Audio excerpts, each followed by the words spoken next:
yanzu kana ji na ba masari ina jin ka ki mana list din mutanen da za ku ba wa kyauta a abin nan ka mana list din su kawai kowa ka kira sunan shi ko mutum na kasa in ya ji da sunan shi ma ya san yana ciki okay to shikenan saboda tsarin kaman sai mun kai asuba ba mu gama ba gaskiya kira mana sunan mutanen da kuka shirya za a ba kyauta a wannan challenge bari kawai in yi listinin mutane so that kawai ma mu wuce gurin ba imana list a list na mutane Malawu challenge list muna da shi Dob Mane wanda muka faɗa, muna da Yahaya M Umar, muna da Zaira ce, muna da Ummul Kaira Aswak take ko Asuk, sannan muna da Ruqayya Shaibu, muna da Abdul BSN, muna da wani wai Crack Boy, muna da wani muna da Crack Boy,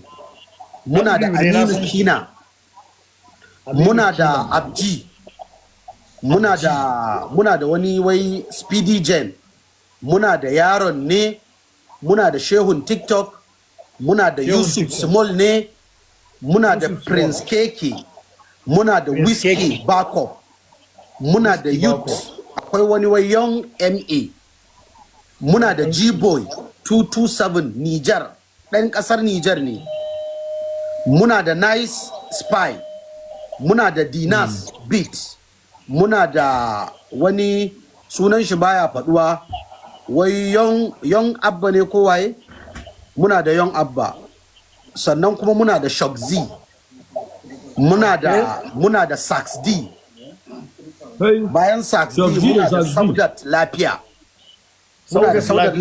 muna da DJ Gapson, muna da wani MRMG, Mrs. MG ne.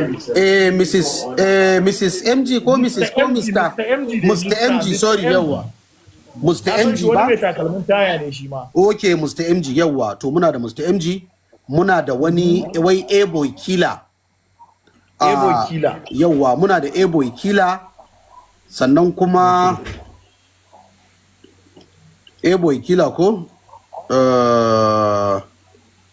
Saxdy A-Boy Killer. Muna da ɗan ƙaramin hajiya. Ɗan ƙaramin hajiya? Wani ɗan ƙaramin hajiya. Muna da Lildados. Muna da wani Abdul SDK Media. Abdul SDK Media. Sannan muna da M Sadiq. Sannan kuma muna da Captain. Zan ƙara kiran sunan mutane. A karo na gaba.